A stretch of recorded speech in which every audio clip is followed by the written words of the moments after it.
Good evening and welcome to tonight's driver's ed class, day 2 of week 4. We are in the home stretch. Quite pleased with the driving that took place today. Everyone seemed to be a day of parallel parking. I think I did parallel parking with about 5 different people. It seems like we're all in the parallel parking skill to learn. So that was a good day for parallel parking. Great weather. Remember to sign in. I see everybody's popping on. Remember to give me a heads up on my phone that I know that you're here. I noticed that a few of you did not do the chapter test. So make sure that you do your homework, because you cannot complete driver's ed unless I've got your work and accounted for. So we have probably 2 more online questionnaires or questions to do. We got a project for tomorrow's class that you'll be doing. Tonight, after tonight's class, I'll have more questions dealing with driving in bad weather. So make sure that you log on and do those questions. Take your time. And by the way, I wanted to mention to those that did take it yesterday, do not be discouraged on your test score, because if you do not spell a word correctly with fill in the blank, or you use a different terminology, it's a synonym to a word that could be used, it's just not going to mark it correctly. So I'm going to have to go over it, take a look at it. So don't freak out. I think someone that usually does quite well did not do well, and I mentioned today when they were driving what was going on, and they kind of explained. So I kind of know. I think I'm going to try to switch over to all multiple choice questions, but the problem with that is you guys fly through multiple choice questions like nobody's business. I think that if it's fill in the blank, a short answer, you have to at least think a little bit and find the answer. And there's no major quick timeline. So if you have to go back through your notes or go in the textbook to make sure that you're going to spell it right or use the right word, that's what you should be doing. So please do that. We're going to pick up where we left off from last night, dealing with bad weather. So let me turn the music down here a little bit. I think we're almost to the end of the song. I have a bank of songs that I can kind of play that YouTube will accept. So I'm going to switch it up maybe tomorrow with a different type of a song. I looked at the weather report for the next week or so, and I don't see any snow at all. I see rain, which could possibly kind of touch on what we're going to start tonight's class with black ice and how to deal with that. But for the most part, we had that one major storm about a week and a half ago, and we've been pretty lucky since we've been on break not to have anything else, so we're able to get a lot of driving in. Take a lot of notes tonight, because the information that I give you, you're not going to find in the manual, you're not going to find it in the textbook, but we're going to dig a little bit deeper of understanding about driving in bad weather. And winter by far is the worst that we have here in New England. And if you take a look at the manual, they talk about 3 categories of winter driving. There's ice, there's sleet, and there's snow. All right, so I want you to write down ice, sleet, and snow. And we're going to take it from worst to bad, okay? There really isn't any good winter weather. It's all horrendous.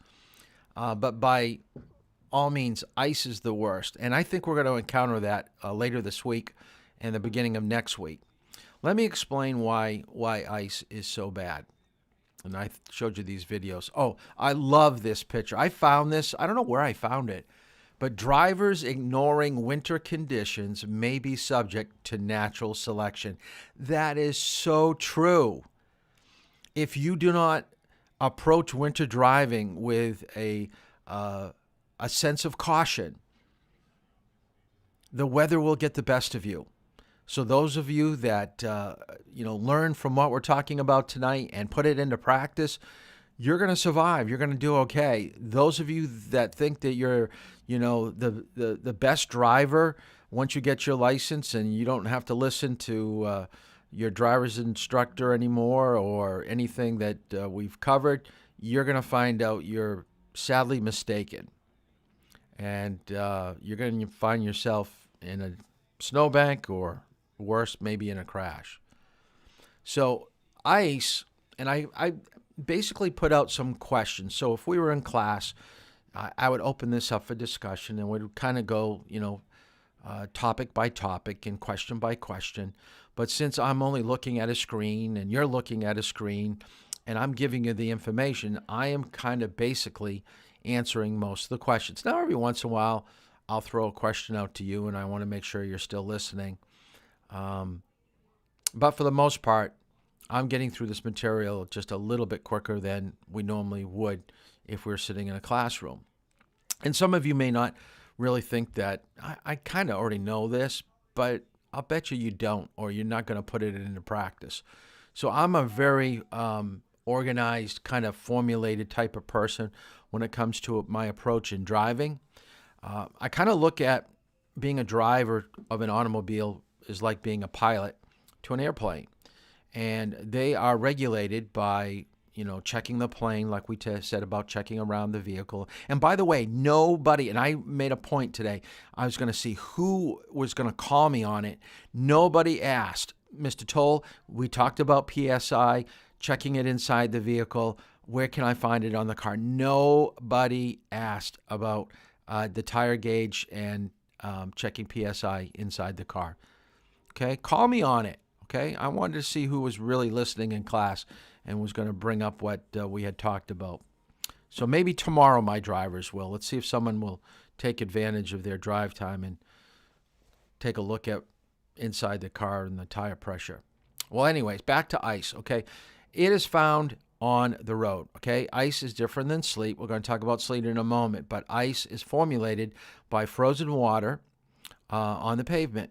Now, it could be liquefied during the day, like what's going to probably happen this coming week. It's going to rain, okay? So there's not going to be ice on the ground, per se. It's just going to be wet pavement. But as temperature drops in the evening into the early morning when you wake up and go out to drive, we find heavy areas of ice.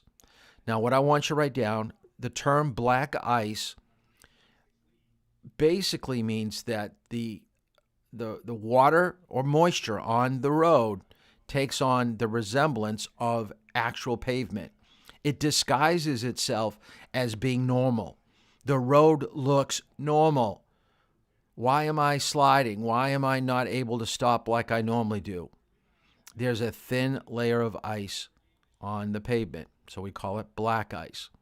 And it's usually worse in the warmer the fall months where it's still warm but freezes at night. So I'm going to say late November, early December, and then probably sometime in March, okay, where it's still kind of, warm enough during the day, but it will freeze at night. Normally, in the wintertime, we get snow most of the time. Very rarely is it going to be heavy rain like what we've had or what we're going to get. It's kind of a mild winter so far. The problem with ice is its traction. It has nothing to do with vision. You see the road quite well. And that's why people still drive at normal driving speeds and then get in a heap of trouble around corners and at stop lines because now they're on the black ice and they're not able to stop or turn like they normally do. So the question is, where should I drive on the road? Where am I going to find these patches of black ice? Any place that has heavy tree coverage, like where there are a lot of pine trees, where the sun doesn't penetrate, where it could warm up the road, you're going to probably have ice on that area of the road quite often. Now, because we know roads are banked or crowned, ice is going to formulate more over towards the right side of the road, over near the white edge line. So what you want to do is you want to stay more towards the yellow line. And if you ever look down a road in a storm, rainstorm, snowstorm, whatever, the cars that drive before you on the roadway, their tires leave a mark on the road. What you should try to do is keep your tires in contact where their tires have driven. And if everybody does that, that area is going to stay kind of clear. It's going to be warmed up by the heat of the tires, and you're going to get better surface contact with your tires on those areas. So we call them tire tracks or tire wipes. Like if it's raining, we call them tire wipes. But in the winter, it's tire tracks. That's the way you want to position your vehicle. Once you leave that area, then you're getting into the icy areas, the snowy areas, the areas that have more water on it. So be very careful when you leave that area of where other cars have gone. Now, here's the big question, and I do want you to understand that this is a basic approach to all winter driving. So we're dealing with the most severe right now, icy on the road. So how fast should you drive? Probably 10 miles per hour or slower. And you're thinking, but the road's 30 or the road's 35. What do you mean I'm going to get rear-ended? I'm going to be tailgated. What I'm saying is that if nobody is able to get traction, and maybe you shouldn't even be out on the road, you want it at such a slow speed that if something bad happened, remember we talked about a basic speed law, that you're going to be able to handle the car. The other thing I want you to write down, and this will be interesting if people actually do this and get it correct on the final, but I told you when we talked about safety equipment, airbags deploy at speeds above 15 miles per hour. If you're driving 10 miles per hour and you're going to slip and slide all over the road and you bump into something, your airbags don't need to come out. You're not going that fast. But if airbags do come out, you're going to have those airbags replaced. So just bumping into a snowbank at 17 miles per hour, no damage to the car, but you have airbags that are deployed, it's going to cost you money to get them replaced. Okay, so if everybody's driving at such a slow speed, you should do what they're doing. If they're going 10, 12 miles per hour, that's what you should be doing, because they're giving you an idea up ahead of what they're encountering. And they're telling you, I can't get up the road at 15, so that's why I'm going 10 or 12 miles per hour. So it's super, super slow speed in ice. It's almost like walking. If you've ever walked on a frozen pond or walked on a hockey rink with shoes that are slightly warm, you're slipping and sliding. You're basically just hoping you're not going to, fall on your rear end. Driving is no different. Your rubber tires hitting that black ice, it's tough to control it. So go extremely slow. Now, the next thing, and this is kind of funny, that was moisture in the air that was freezing overnight, and now it's warming up during the day, and that thin layer of ice, and that's how thin black ice is. It's just sliding down that metal signpost. Okay, that's what's on the roadway that you just don't see. I do want you to write this down. Ice is always going to form on bridges first because you have air circulation underneath the bridge.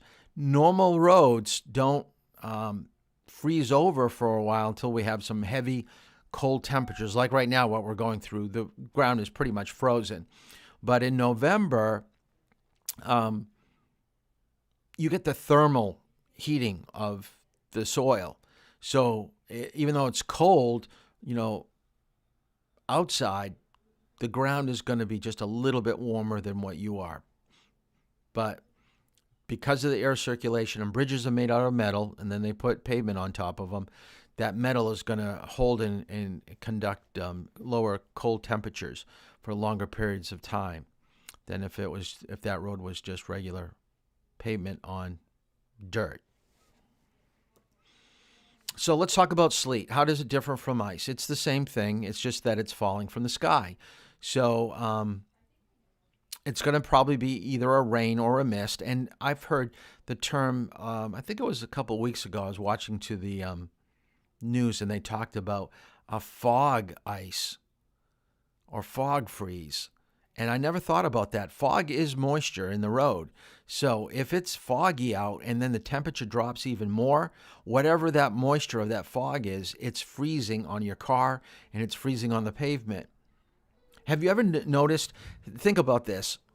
If you park your car in the driveway and it has a dry window, why is it that when you wake up in the morning, there's frost and ice on your window? Where did it come from? It didn't rain. Where did it come from? It came from moisture, like fog. It's not raining, but it's moisture.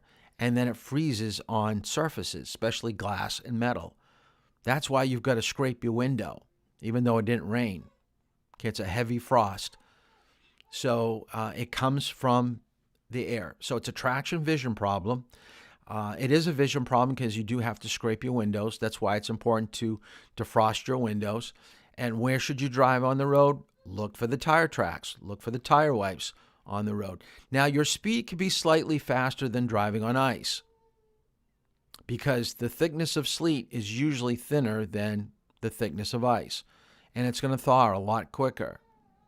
So in the morning, even though you've got frost on your windows and there could be frost on the pavement, probably once cars start driving over it within a half hour, it's just going to look like a wet road. So you're going to be fine with that. Now for snow. And that's when everybody talks about winter driving, they always refer to driving in snow. Most people skip over the ice part. Most people skip over the sleet part. But you have to understand there is a severity to winter weather. So now we're getting into where we have snowfall coming down onto the ground and causing problems on the roadway. Now the question I'm asking, there are two types of snow, and don't you say white snow and yellow snow, okay? That's what I'm looking for. What I'm looking for is dry snow and wet snow. Dry snow is at colder temperatures, and the snow will have a tendency to fly with the wind and will not adhere to the roadway. It's windswept. It's almost like a sandstorm. It's not sticking to anything. It's too cold. Now, it can accumulate, and it does get quite deep, but it takes a while because as cars go by, they're pushing the snow. Now, of course, on roads that aren't traveled that often, it's going to accumulate a little bit easier, a little bit faster. So understand that wet snow is worse than dry snow. Wet snow is basically going to stick inside your tire tread and cause some issues. All right. It is a traction problem and a vision problem. Maybe the vision problem may be worse than the traction problem. Because remember, if you can't see, how are you making your decisions? If you're going slow, you're not going to cause a crash. If you're going 10, 15 miles per hour, it's not going to be that bad. But snow sticking to your windshield wipers, sticking to the side of your windows, and you don't roll your windows down to see better or stop to clean snow off your car, you're making assumptions when it comes to pulling out into traffic or making turns. Hopefully by the end of tonight, you're going to know driving in bad weather is staying where other cars have gone, whether it be to the left of center or right of center or smack in the middle. I'm staying where other cars have gone. The car in front of me is going to be my guide, and I'm going to stay in that area because I want the best contact with the road. Now, let's talk about speed. What is the speed? You could probably go slightly faster with dry snow than wet snow. You'll see signs posted on highways. Those LED advisory signs will indicate what the new speed limit is going to be. And by the way, you can write this down. Most of the time, when it's actively snowing, you'll hear reports on the radio or on the news. There's a weather advisory for interstate or roadways, whatever. They're talking about going at least 10 miles below the posted speed limit. That's a beginning. All right, so 10 miles. You're bringing it down to 45. So here's the question that I have for you. If you're going the speed limit on the road 55 in a snowstorm, can you still get a speeding ticket? It's posted with a white sign, says 55. It's snowing out. Can you get a ticket for going 55? Yes, you can. You have to go at a speed that is for weather conditions. So you're looking at other vehicles on the roadway and you're going slower in bad weather. You've got to keep your following distance. So don't think because you've got 2 seconds in front of the car in front of you. By the way, that's way too close. Bad weather, it should be more than 4 seconds that we normally would use. So we should be talking 5 or 6. So you're driving too close and going what you think is the speed limit, you're going to probably get a ticket. There's a good chance they're going to pull you over. And by the way, if you see blue lights on when you're driving, what's your first reaction? To go slower. So a police officer may pull you over. You may not get a ticket for driving in winter weather, but he knows by putting his blue lights on, he's making everybody in snow now go much slower, what they should be doing. It's kind of a psychological trick. I'm going to throw my blue lights on and just talk to the person I'm pulling over to let him know he's following a little bit too closely and be more careful with his speed. And I'll bet you that everybody that goes by in the next 15 minutes are all going to go much slower. You absolutely know that's what's going to happen, and that's why. Now, if you become stuck in a snowstorm and you can't get out, we've already talked about AAA. I want you to remember that. Call them. So be very careful about getting out. The term that I want to use, if you've got somebody else in the vehicle that can help you, it's called rocking the car. I'm going to get out of here for a second and show you where I am in my seat here. So let me get out of this. Okay. Rocking the car is almost like what you do. I've got a little bit of a swivel chair right here. And I'm going to go back and forth. Okay. So when you're stuck in a snowbank, what you want to do is to put it in drive and go as close as you can out of the hole that you're stuck in. And when you can't go any further, put the car in reverse, go backwards, then put it in drive, go forward, put it in reverse, go backwards, then go forward. That's called rocking the car. And usually you have someone pushing with you because your tire is kind of in a little bit of a rut and you're trying to push that tire that is stuck out of the rut. Anything that you have that you can put underneath your tire to help grip the road. So sometimes it's good to carry like extra dirt, maybe a shovel. Even people say kitty litter that has some grit to it. If you stick it on ice or snow, your tire will grab. And actually, let me see. I think I have it here. Hold on. Let me unplug my earphones here for a second.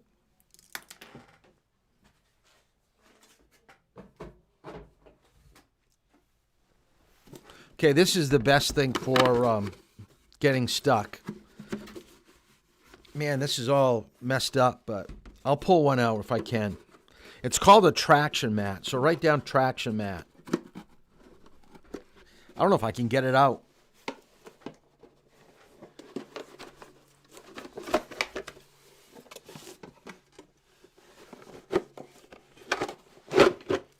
Okay, here we go. These metal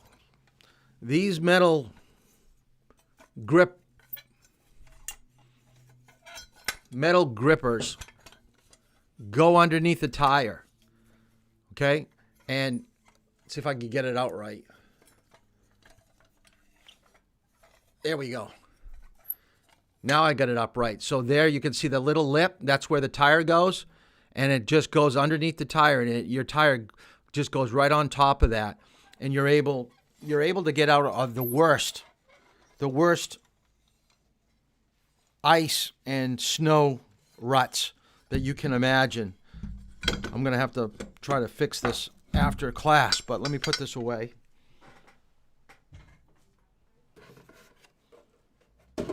I forgot that I used them for my last class, and I had them underneath my desk, and I forgot that I was going to use them tonight.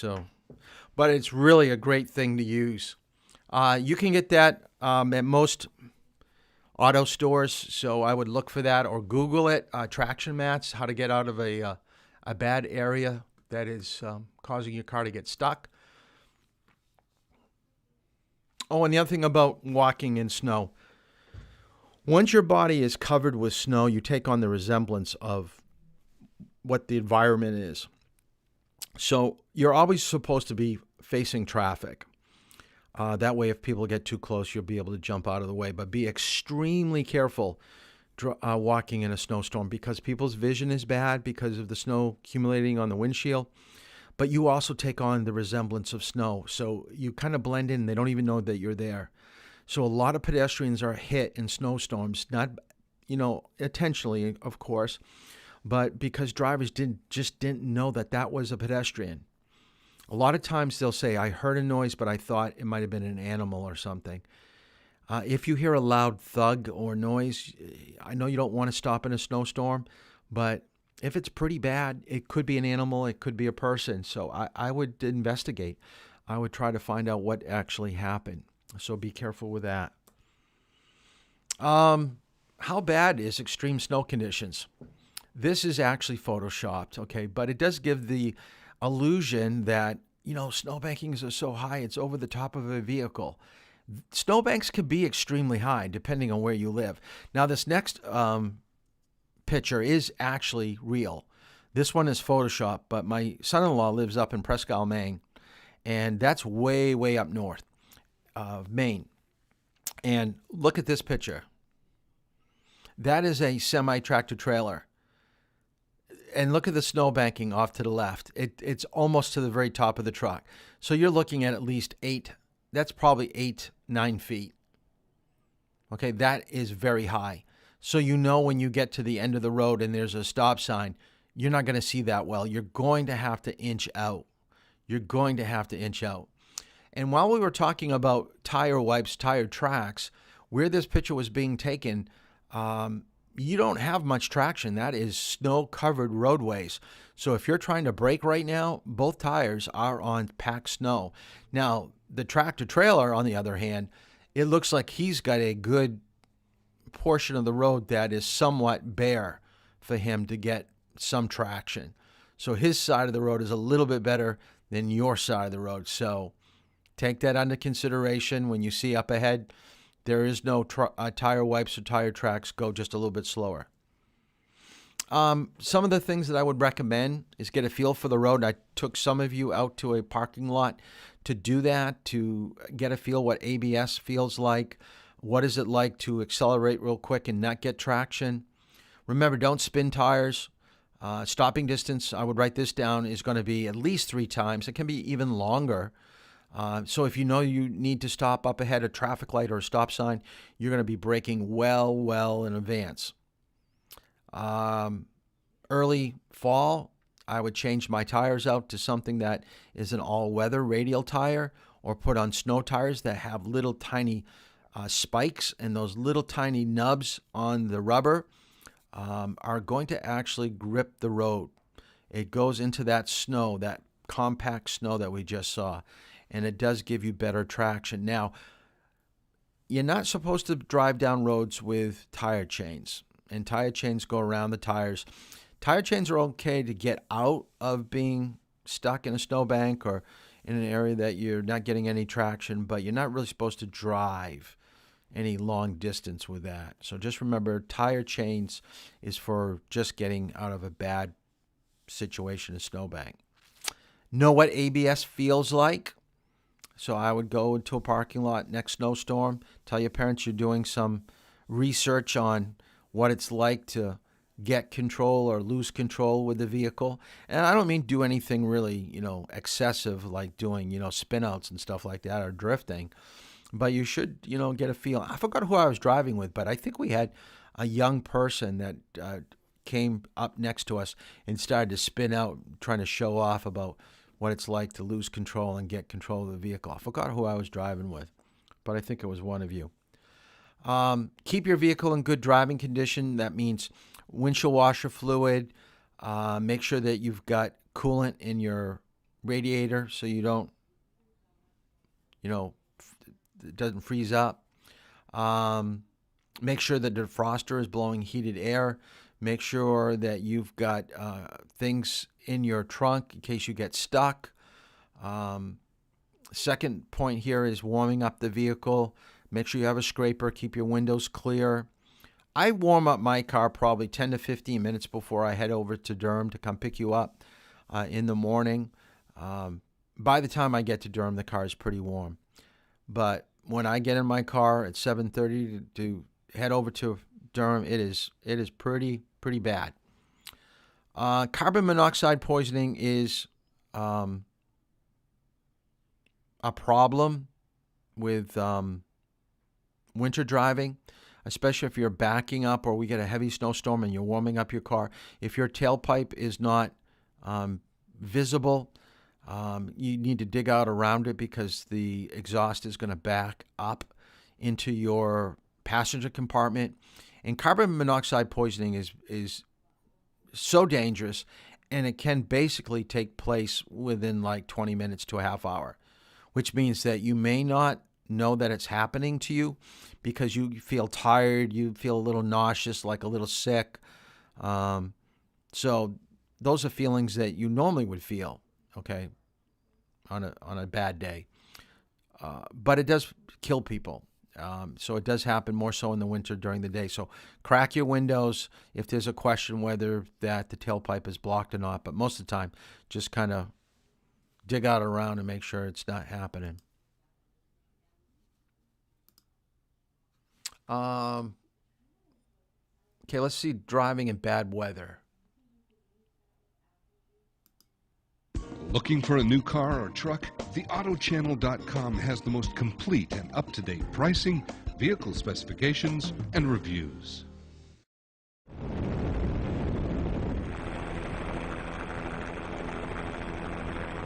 While driving on ice and snow can be a frightening experience if you're not mentally and physically prepared, there really are no deep, dark secrets to controlling your vehicle in difficult circumstances. The Bridgestone Winter Driving School features purpose-built tracks designed to duplicate the most challenging, real-world driving situations.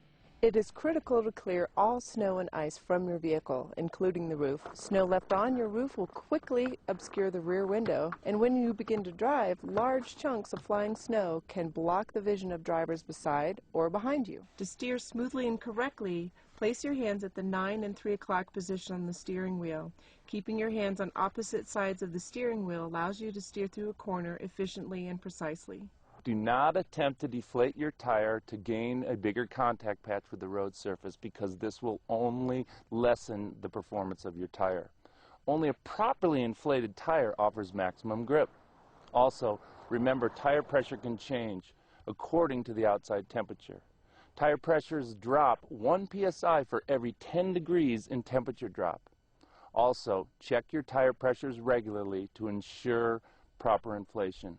This is especially important in late fall or early winter as temperatures begin to drop. The #1 rule of safe winter driving is to adjust your speed to the current conditions. These conditions include the type of tire, road surface, visibility, the type and weight of your vehicle, and your driving ability. With the traction control and stability control systems in today's cars, many people become overconfident or simply complacent. These systems can help drivers by alerting them to improper responses or correcting small mistakes, but they can't overcome the laws of physics. If your car is equipped with standard brakes, the most effective way to stop in an emergency situation is to use the pumping technique. Most drivers are aware of this concept of pumping the brakes, but don't really understand the proper technique.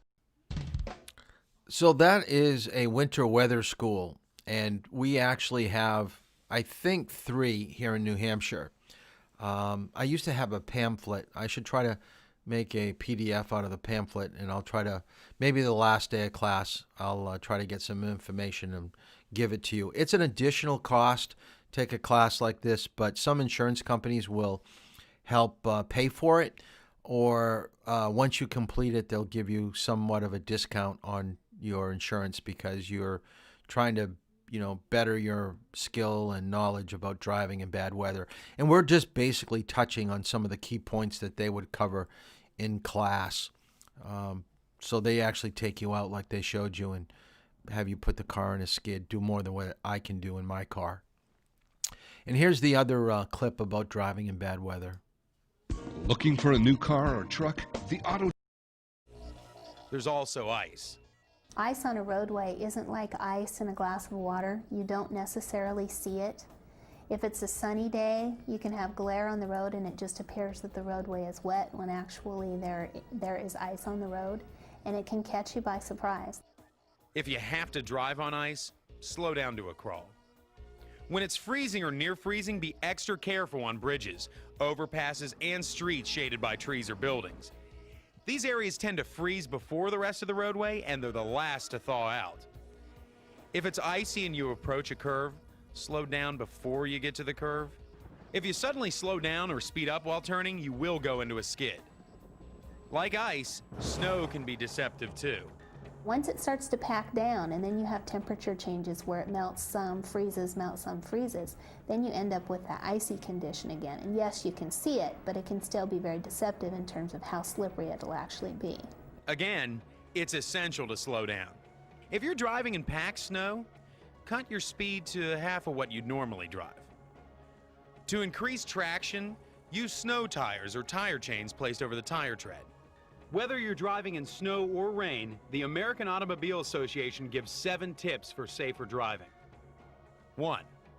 Prepare in advance. Clean your windows and lights. Check the tread and pressure of your tires. Check your windshield wipers, headlights, and other equipment to make sure they're in good working order. 2. Be extra careful. Drive slower and allow extra space between your car and others. 3. Drive in the tracks of the vehicle in front of you.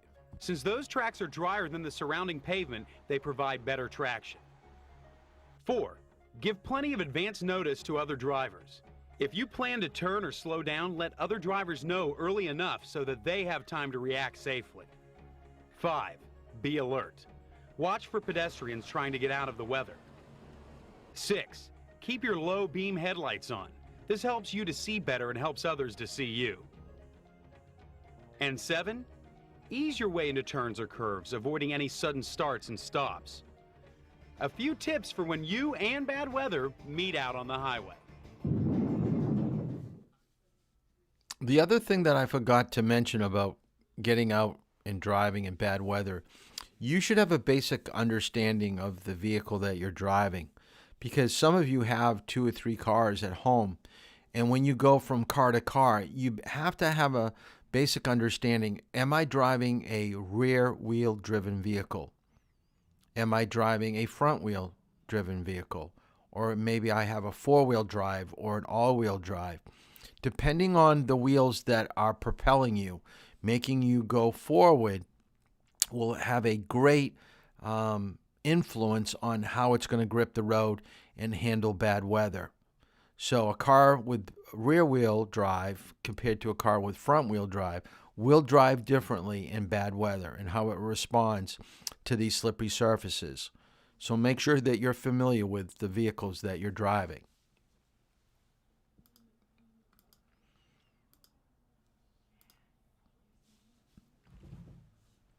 Okay, some key points for driving in bad weather. In the wintertime, stay with the vehicle. Don't leave the vehicle. Call for help.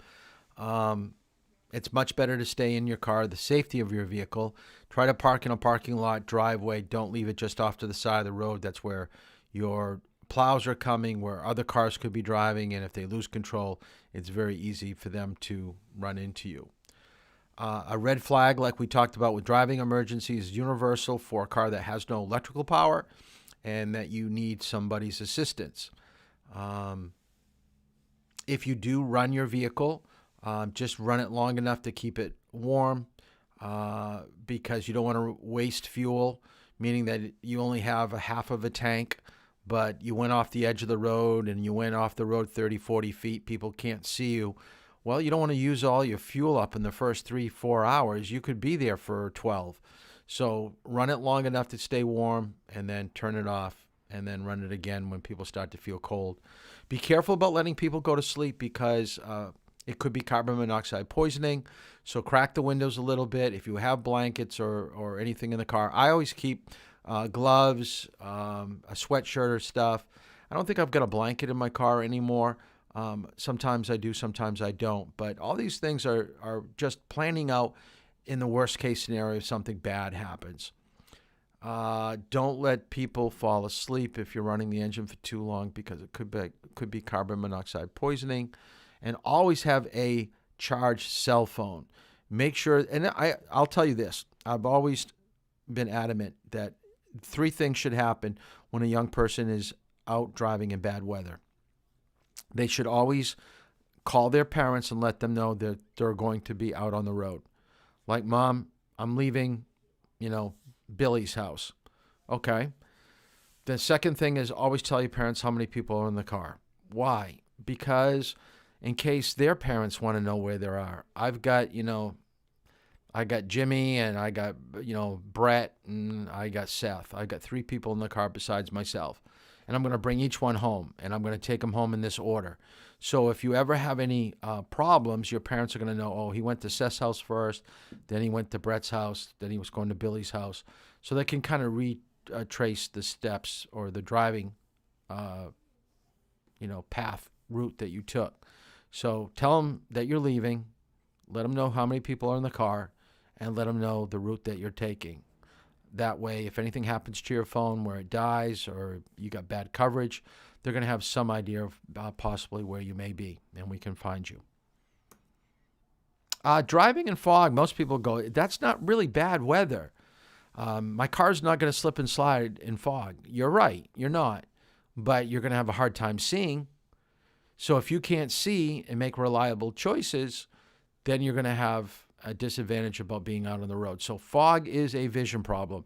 It is not a traction problem. So what should we do? Lower your speeds so you can see well. Always use your low beam. Do not use your high beam. High beams are going to reflect back to you, and you should always focus your attention to the white edge line. And that white edge line is called the fog line. All right, so the state loves to refer to that white line as the fog line. When you see other cars coming in front of you or behind you, lower your speed until you can really get a good sense of where they're located, because they may not be in their lane. They could actually be in yours. Be ready for making quick stops, because you're not going to see things quite as well, and you may have to react. So that's why you want to lower speeds. And then if it's extremely heavy fog, then pull over to a safe area like a parking lot, driveway. And fog basically, it drifts in and out. So it's not going to be something that's going to be there for 2 hours. It could be bad for the next, 15 minutes. So be patient, just pull over. And fog usually happens in the spring and fall months when you have the rapid increase or decrease of temperature, whether you're going from warm to cold or cold to warm. And if you have moisture, fog is moisture, so you have to have these dropping or increasing temperatures with bodies of water. Now, I know some of you have a lake house, so early in the morning when you look at the lake, there's a sense of fog coming off the water because of the temperature change. So we see fog in low-lying areas and wherever we have water, like rivers, lakes, oceans. Expect early morning, late afternoon, there's going to be a good chance there's going to be fog coming in and just rolling along the edge of the road. And fog can be really bad. I don't know if you can see the smaller picture from the news clipping that I have, but there are actually, this was in California early in the morning, that they were going to work, so they were commuting to work, and over 200 cars crashed into one another. Can you imagine that? 200 cars were following too close, going too fast, and they ran into each other. How long do you think it's going to take for a tow truck driver, or at least multiple tow truck drivers, to get all these people pulled apart and away from their cars? Now, in the article, I'm not going to read the whole thing, but it says they could only see 50 feet in front of them, and they were going between 25 and 35 miles per hour. So I know you're thinking 25, 35 miles per hour on a highway, that's pretty slow. But 50 feet, you actually need closer to 70 feet to stop when you're going 30, 35 miles per hour. So there was some distance that wasn't being accounted for. So they thought they had enough of a distance, but in reality, they didn't. So let's take a look at fog.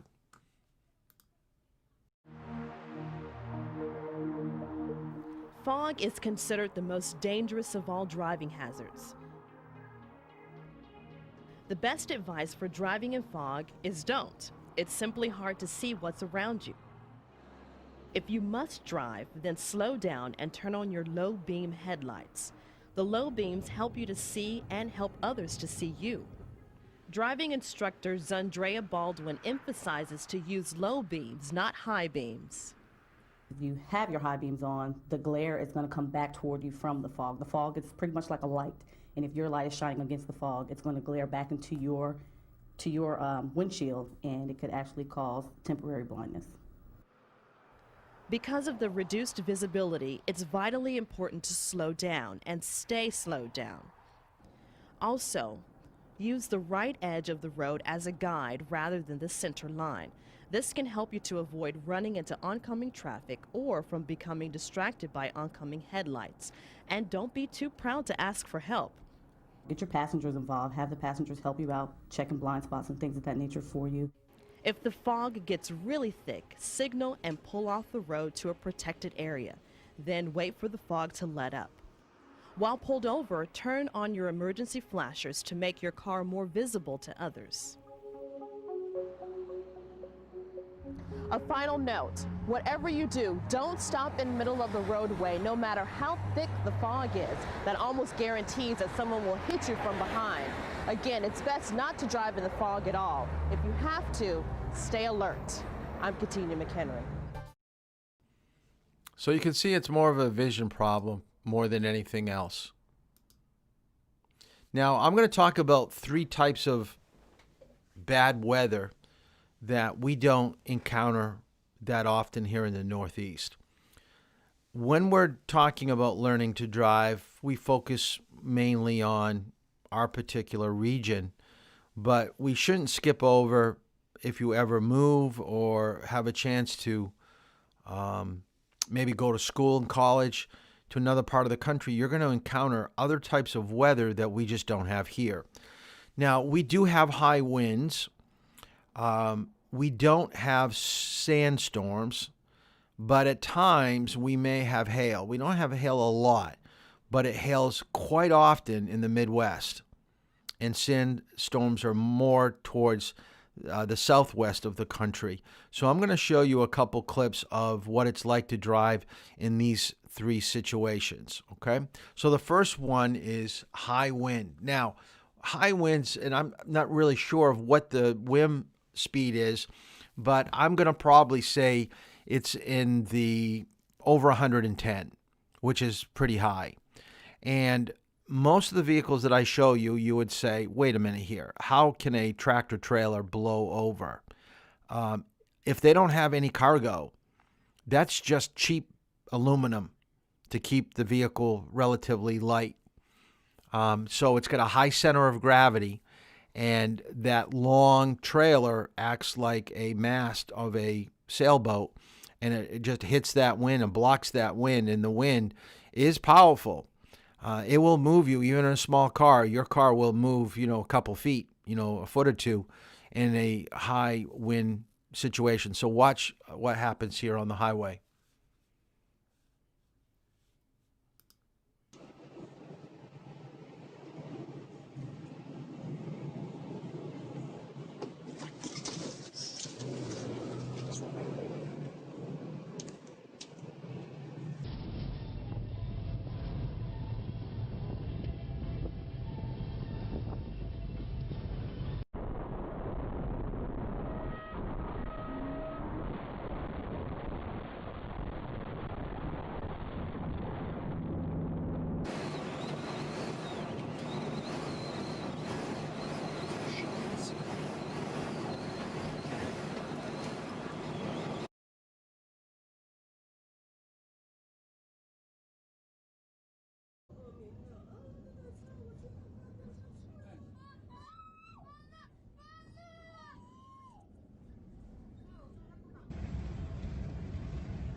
Ausschlag, ausschlag, das kann öffnen. Lekker een patatje. Hij is soort zeer meer.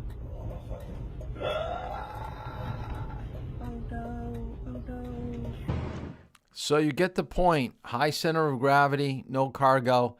Pretty easy for them to get knocked over. And I thought, you know, how unfortunate for the police car. He's probably trying to get people to safety and stuff, and his cruiser just gets, you know, just flattened by a tractor trailer. Sandstorms, it's a lot like fog. So if you want to write down in your notes, sandstorms, it comes and goes. Now, what you're going to see, it's probably only a 3-minute clip, but right now, I've got the video ready to go. It's pretty light out, so just watch how, as the sand starts to get closer, that how dark it really is. And you better put your lights on, because if you don't, people aren't going to see you. So watch sand.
Doesn't it look like you're driving at night? It hasn't been a minute and a half. And look, it's like driving in total darkness. You can't see more than a quarter of a mile in front of you right now. That's insane. That's why you're going to be so careful in a sandstorm. Now, just as quick as this came on, you're going to possibly be driving out of it in just a little bit. But that's pretty bad.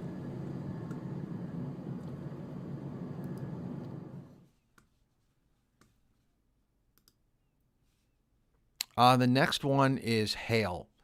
Hail is when you have a rapid decrease in temperature, when it's super hot and some rain clouds come in and the skies open up and the water is coming, the rain is coming, and it's coming down with such velocity that with the temperature decrease, it's just forming just balls of ice. Now watch how big the hail is. The hail here is pretty big. Oh, and there's that beautiful wall cloud right in front of us. That we're getting baseball-sized hail. Oh my gosh, bigger than baseball. Woo! We're getting close to grapefruits over here. And I got it on camera. Oh my gosh, we've got softball-sized hail going on. And I just got, yep, I'm okay. I just got glass all over me. We got to get out of this. Yep, that just happened. How are you able to get out of it? We don't just keep driving. That's all we can do. I have glass all over me. Don't move. Don't move. If I'm gonna... Oh my gosh. Yep, got that one too. Can we find a place to pull under? I'm trying to. Like the trees can work. Oh my gosh, this is the biggest hail I've ever seen. Oh, and it's I'm covered in glass. This, what do you want me to do? There's nothing you can do, man. Pull up beside that building. We've lost our windshield. This is 5 to 6 inch size hail. I mean, it's bigger than softballs and grapefruits. I've never seen this big a hail in my life. Incredible. I've never seen hail this big.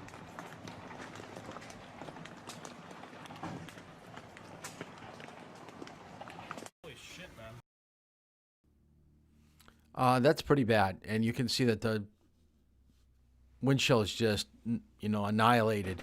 And there's not much you can do. The only thing you could do is look for a tree to go underneath to kind of block the hail coming down, or at least slow it down a little bit. It'd be best to look for an underpass from a bridge, or maybe go to a gas station where there's an overhang protecting you as you would fill up with gas. But for the most part, there's not a whole lot you're going to be able to do. Now, the next weather condition would be rain, and we have that all 12 months.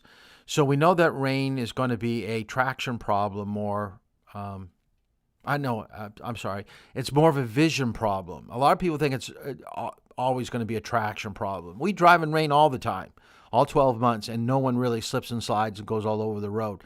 Their vision is being impaired by the droplets of water that, sticks to the windows and sticks to the mirrors. It's really hard to see and make reliable decisions and with what you can see.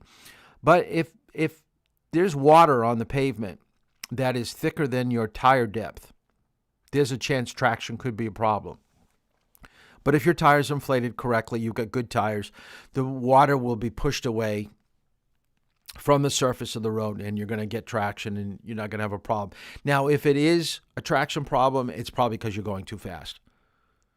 So if you sense that the car is losing a little bit of contact with the roadway, why would you still go the same speed? That's the problem with most people. Even though they know that they're having a little issue with rain, they don't slow down. Well, that's kind of foolish. So if you sense the car is not gripping the road the way that it normally does, be smart. Start going a lot slower.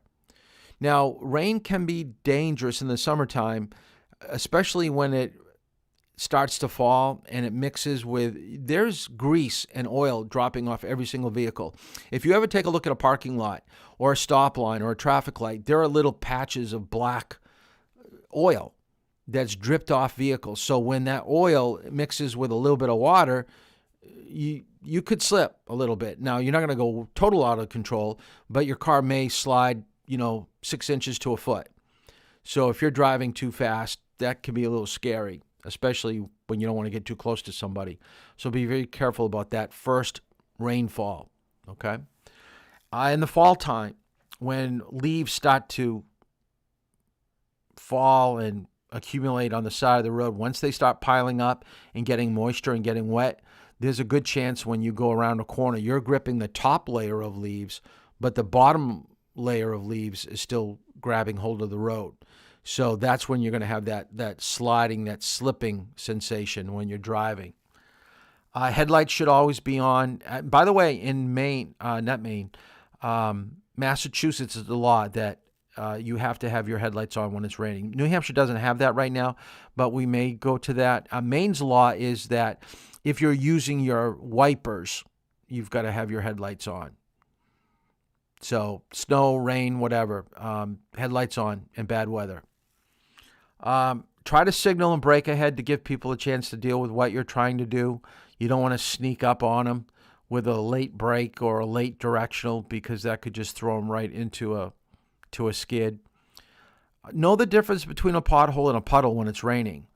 A puddle is less defined. It's not a pothole would probably be more circular, and you're going to see an edge of the pavement near the edge of the water. And usually there's going to be broken clumps of pavement around a pothole, whereas a puddle doesn't have that defined circular area, and you don't have the broken pavement around the water. So avoid it if you can. If you can't, try to straddle it. There could be a situation that if you hit a pothole, as we said last night, just at the right speed, the wrong way, it could cause a blowout with your tire. So be very careful with that. So here with the red arrows, you can't see it, but that's a car. There's a car closer to the vehicle than where you see the headlights. So the leading car behind you does not have headlights on. So just be familiar with checking your mirrors and trying to see the outline of a vehicle. So let's take a look at rain and what you should do in driving in rain. The weather can present traffic hazards. Take rain.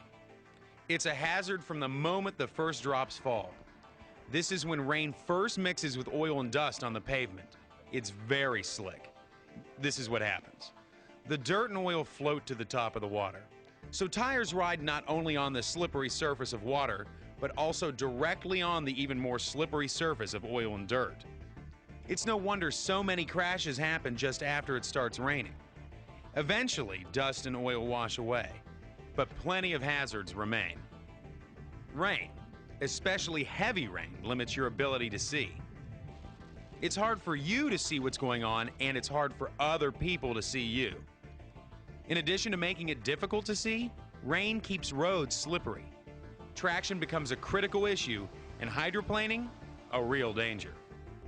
3 main factors cause a car or truck to hydroplane: speed, tread depth, and water depth. The faster your car or truck goes, the more traction you lose on a wet surface. The more worn your tires are, and the shallower the tread, the more likely your car is to hydroplane. Even a thin layer of water can cause your car to lose traction. But as the water gets deeper, you lose traction sooner. It all happens in a space no bigger than the bottom of a size 9 shoe. Now picture this. It's a smooth roadway. There's moderate rain, and you're traveling at 60 miles per hour. Under these conditions, each tire has to move away about 1 gallon of water every second. All in a space no bigger than this shoe. Each gripping element of the tread is on the ground even less time, 1/50th of a second. During this fleeting moment, the gripping element must move the water from beneath the tire and then grip the road surface. If this doesn't happen, your car may likely hydroplane. When a car hydroplanes, the most important thing that someone needs to remember is don't panic. First, do not brake or accelerate suddenly. Since hydroplaning is a loss of traction to the front tires, sudden braking on a front or rear wheel drive slows the front tires but locks the rear tires. This can cause a spin out. Also, sudden acceleration on a front or rear wheel drive may take the vehicle straight ahead. This could be dangerous if the vehicle is pointed toward the edge of the roadway. According to some driving experts, what you should do depends on the type of vehicle you're in. Listen for the type of vehicle you drive. A front-wheel drive with an anti-lock brake system and traction control system. Front-wheel drive without an anti-lock brake system and traction control system. A rear-wheel drive with an anti-lock brake system and traction control system. If you begin to hydroplane in one of these types of cars, then some driving experts suggest you do this. Look for open space and plan to travel in that direction. Stay lightly on the accelerator and steer gently toward the open space which you have identified. If you are in a rear-wheel drive without an anti-lock brake system and traction control system, then do this. Look for open space and plan to travel in that direction. Ease off the accelerator and steer towards the open space which you have identified. Traction control systems, by the way, have been installed in vehicles for a number of years now, but everyone may not be familiar with it. This is a system that prevents tires from spinning under acceleration. If your vehicle has a traction control system, there should be an icon indicating so on your dashboard. Another note, it's important not to have the cruise control engaged in heavy rain due to a sudden acceleration problem. The vehicle will recognize the water buildup as a slowdown and ask for more power. This need for more power may shift, causing the vehicle to shift to a lower gear and build more water under the tires. This causes a cycle of more power and more push on the front tires. You can avoid hydroplaning by making sure the tread on your tires is thick enough and by slowing down. Here's a good rule of thumb for checking your tread. Stick a penny upside down in your tread. If Lincoln's head is hidden, then your tread is thick enough. If the tread doesn't hide Lincoln's head, then your tread is too thin and you need new tires. When it comes to speed on a wet road, slow down by about 1/3 of what you would normally drive. For example, if you normally drive 60 miles per hour on a dry highway, slow down to 40 when it's wet.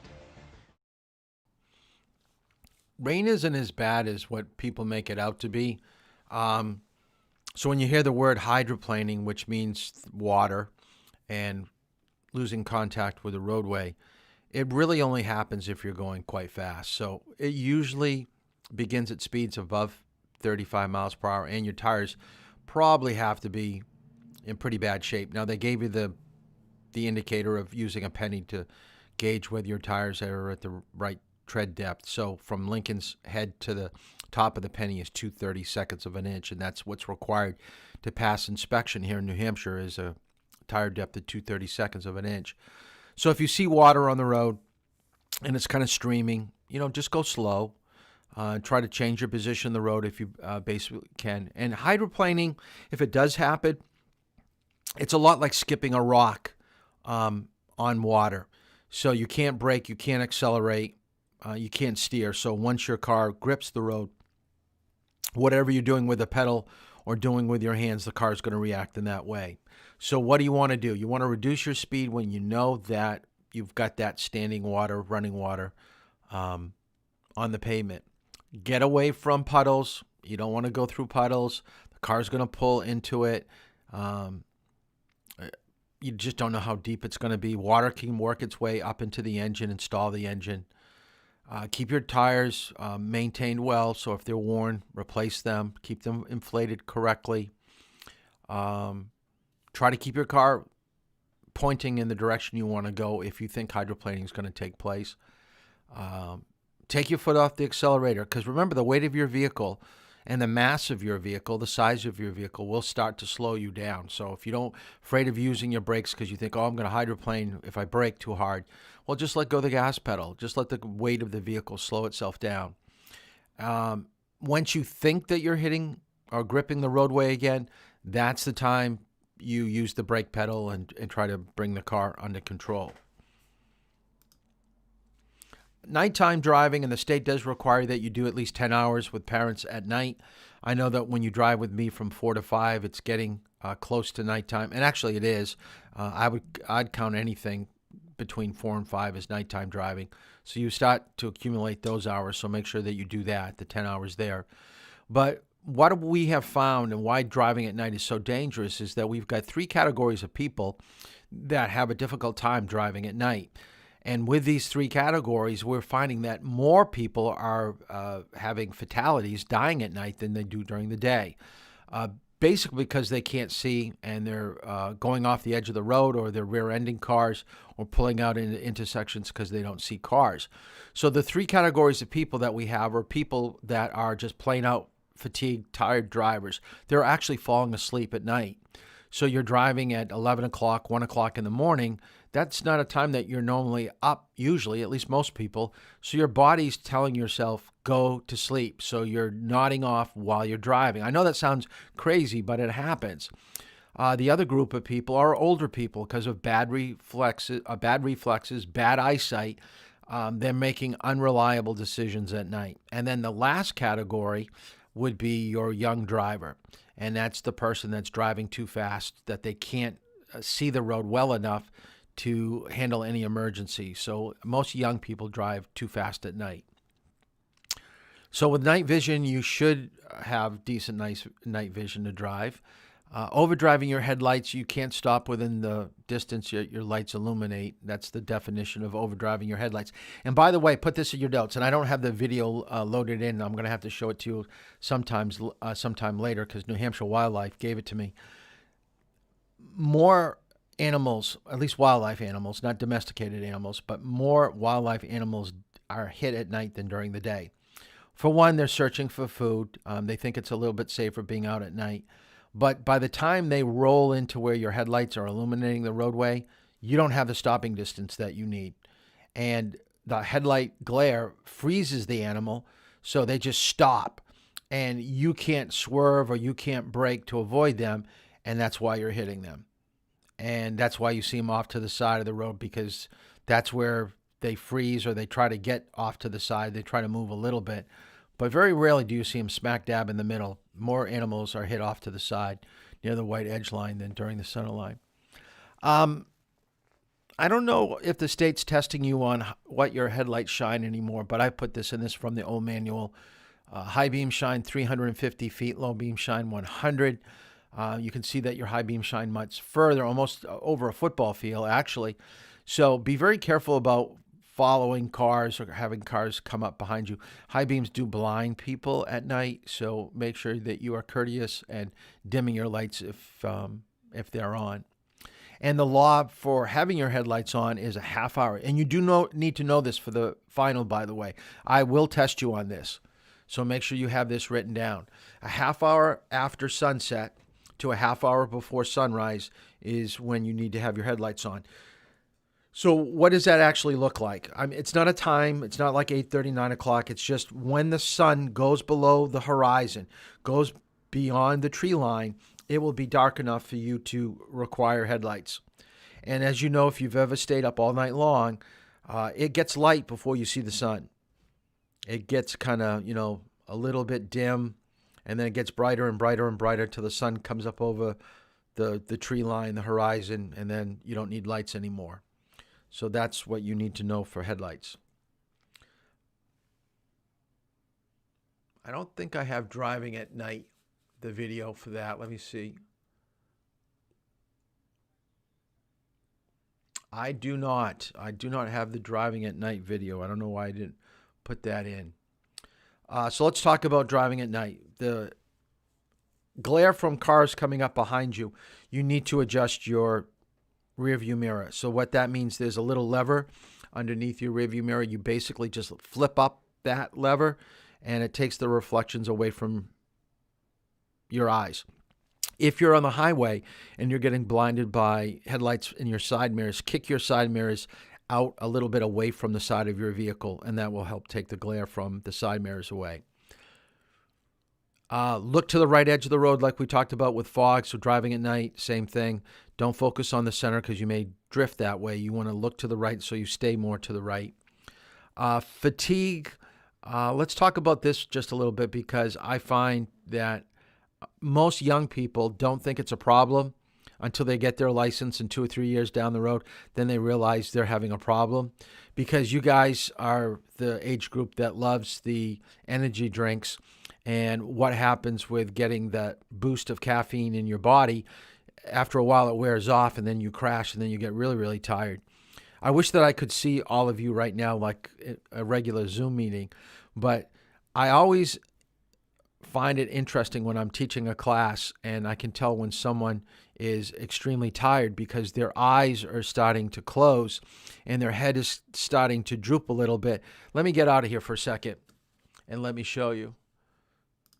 How many of you have actually done one of these things where you're listening to somebody talk and your eyes start to close, your head dips a little bit, and then all of a sudden you kick it up. Your head dips down a little bit, and then it kicks up. Well, guess what?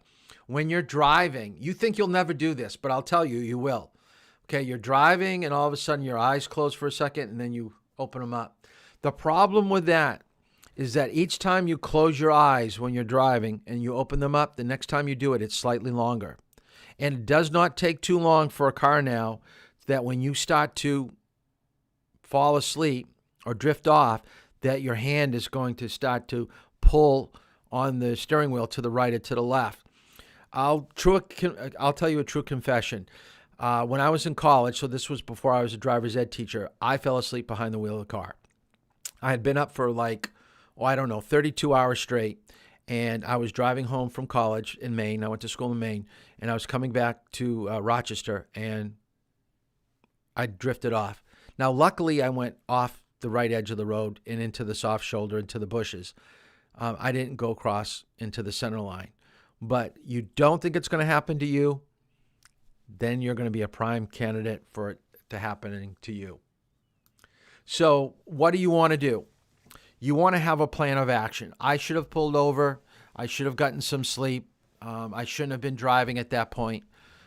Even if you're sleeping for a half hour, just to take the edge off, put caffeine in your body, eat a chocolate bar, anything with sugar, get some energy, walk around the car. There are multiple things that you can do. But most people think, I've got to do this. I got to get home. I got to do this.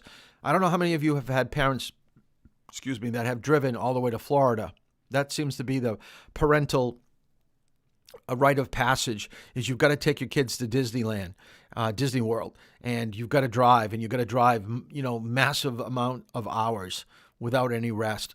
That's a mistake. You're going to have issues. You're going to have problems.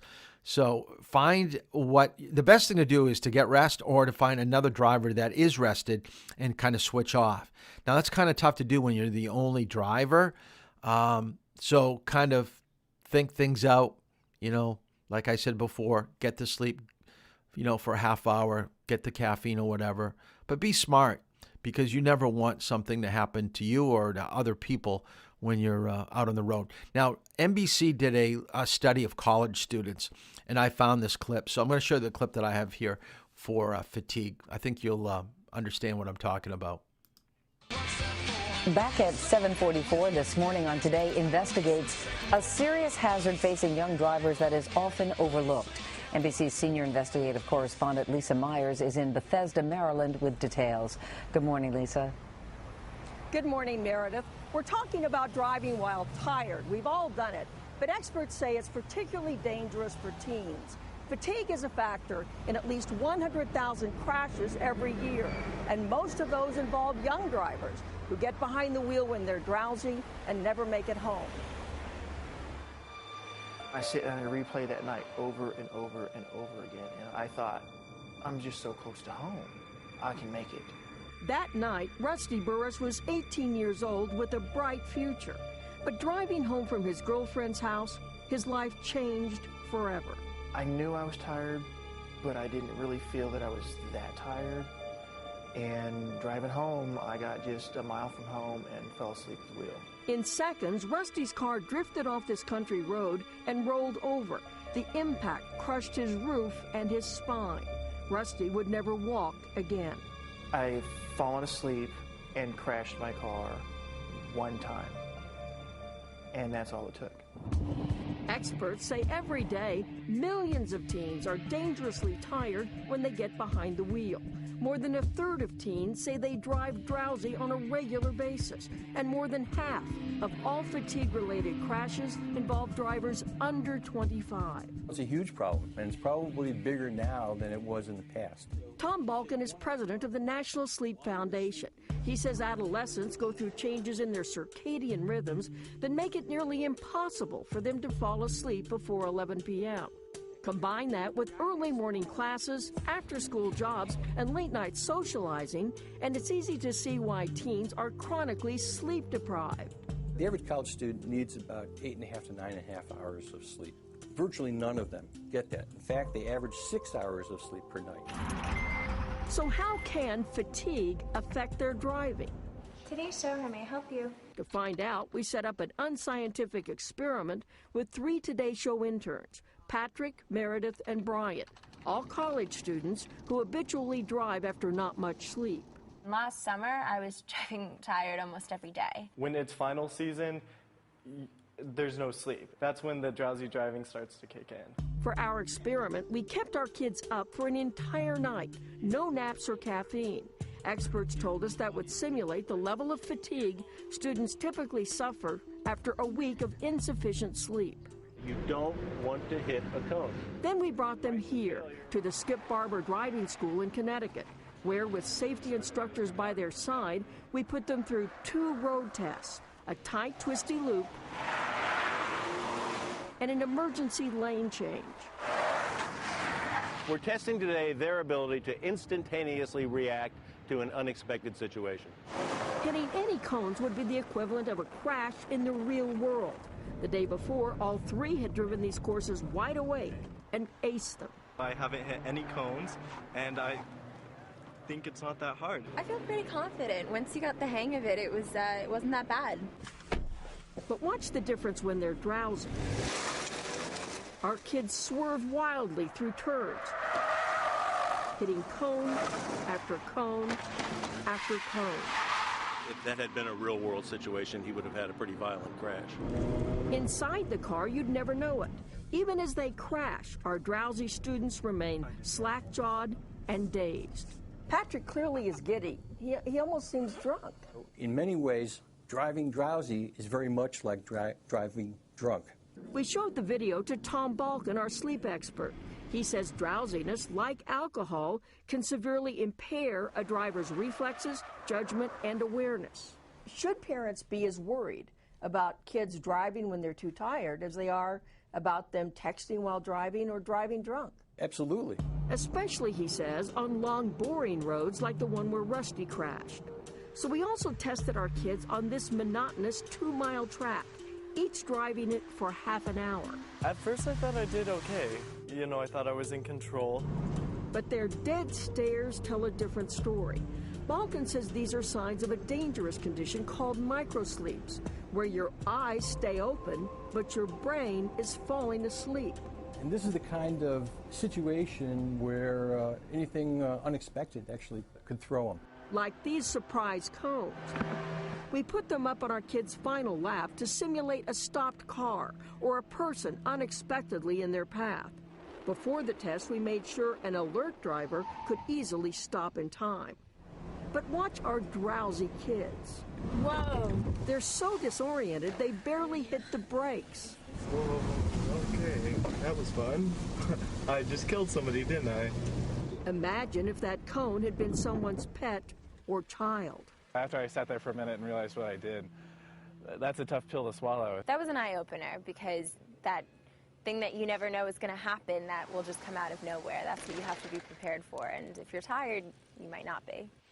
A realization that came too late for Rusty Burris. When you're tired, stop. Don't push it. Because even though you've only got a mile left, you could be throwing your entire life away trying to drive 1 more mile. Now, sleep experts say parents should treat drowsy driving just like drunk driving. Tell your kid if he's tired to call you. You'll come pick him up. Or if he gets tired on a long drive, tell him to pull off the road, get some caffeine, and take a 20-minute nap. That should help revive him. Meredith. But that's the problem, is that most people will not pull over to the side of the road. They won't admit that they're tired. They're, too proud to say that they're having an issue, and they try to fight their way through it. But just like you saw with those cones, a lot of the mistakes that you may make when you're driving with me or with your parents may not be lack of skill. It may be lack of sleep. So if you're burning the candle at both ends and you think getting up on a Saturday morning to drive with me, but you went to bed at 2 or 3 in the morning, your driving's not going to be the same. Yeah, you're awake. Yeah, you're functioning, but you're not functioning at your best. And you always want to be your best when you're out driving.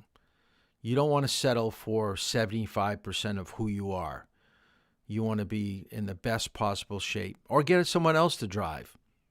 And the thing is that a lot of crashes that happen, it's very hard to prove. It's easy to prove that someone was distracted because we could always take a look at your phone usage and whether you were actually texting at the time or talking at the time. Now, we can't really tell if you're changing, tunes on, songs on Apple Tunes. But fatigue, there's no way that we can take a test and know that it's because of lack of sleep. So a lot of times, some of these crashes that are happening, we have to contribute them to something else, or the findings just are never found out. It's just left blank on a crash report.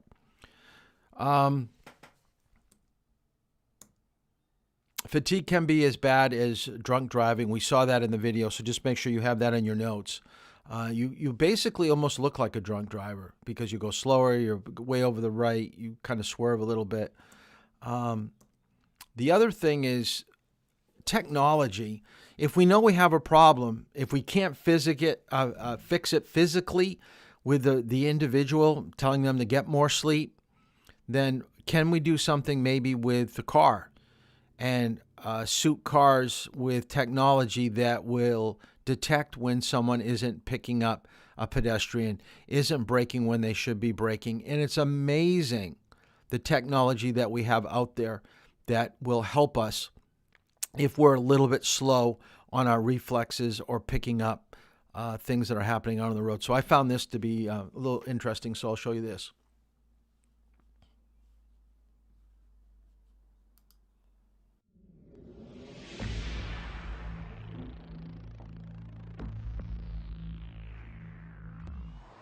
Volvo Cars now introduces a new technique that warns tired or unconcentrated drivers before they risk becoming a danger to traffic.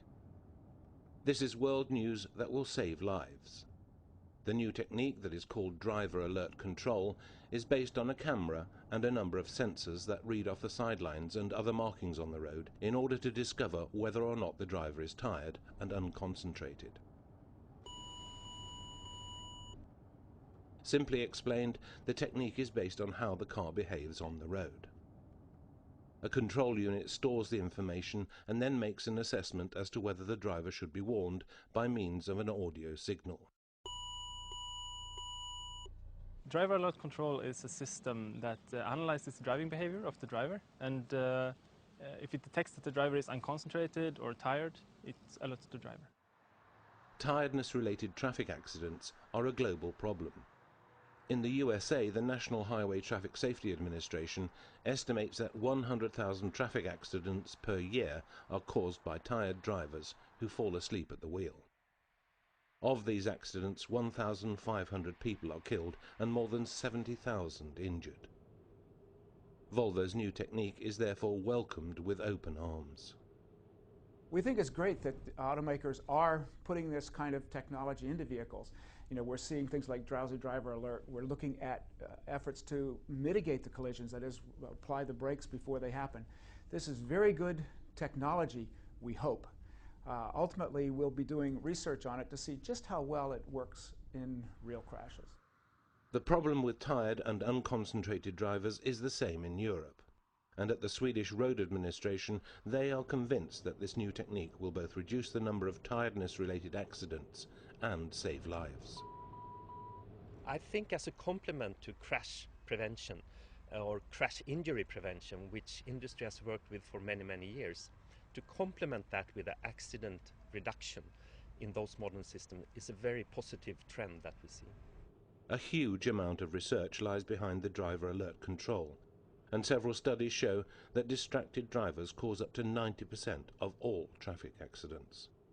We've been driving with a lot of different test subjects, both on test tracks and on public roads, just to see that the system can detect that the driver might be unconcentrated or tired, and also that it doesn't give any false warnings.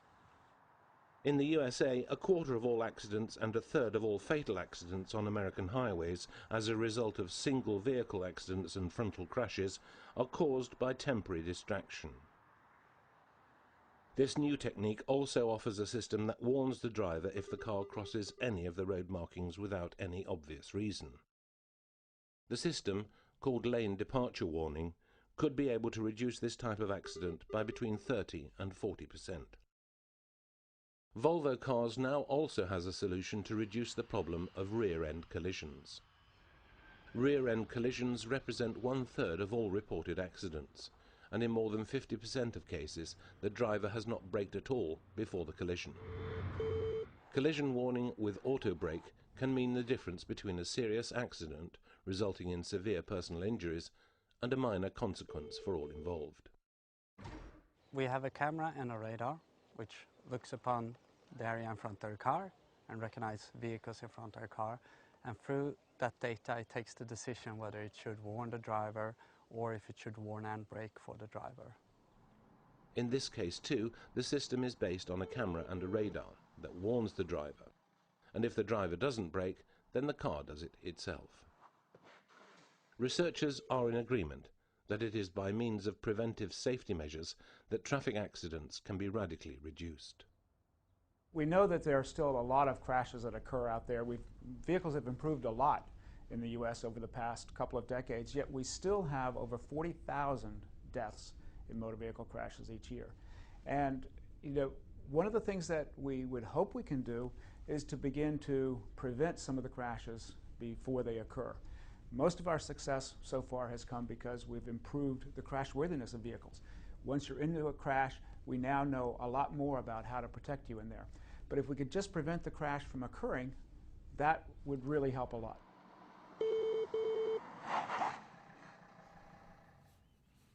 So what we can't do as humans, we're finding that cars can make up for our inadequacies, and that's kind of a neat thing. But we couldn't, or we shouldn't, rely solely on cars taking over for what we're doing. So let's kind of wrap things up here. You may experience some of these situations after you get your license for the first time.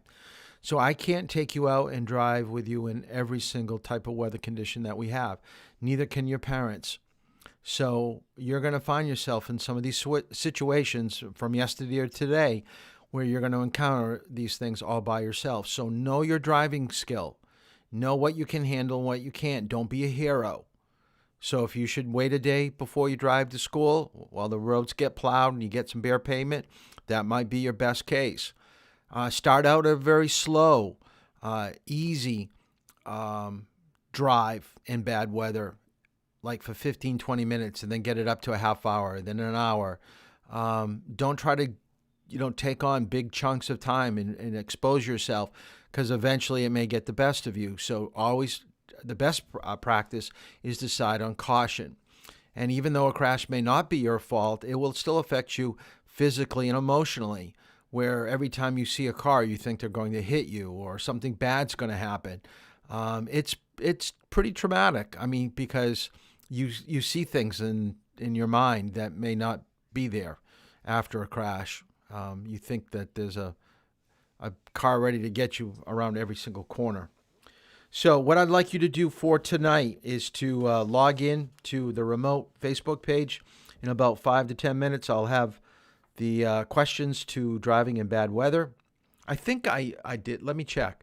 I've got to see whether I've put them all together. But I do want you to read Chapter 18 in the textbook tonight, which deals with alcohol and drugs.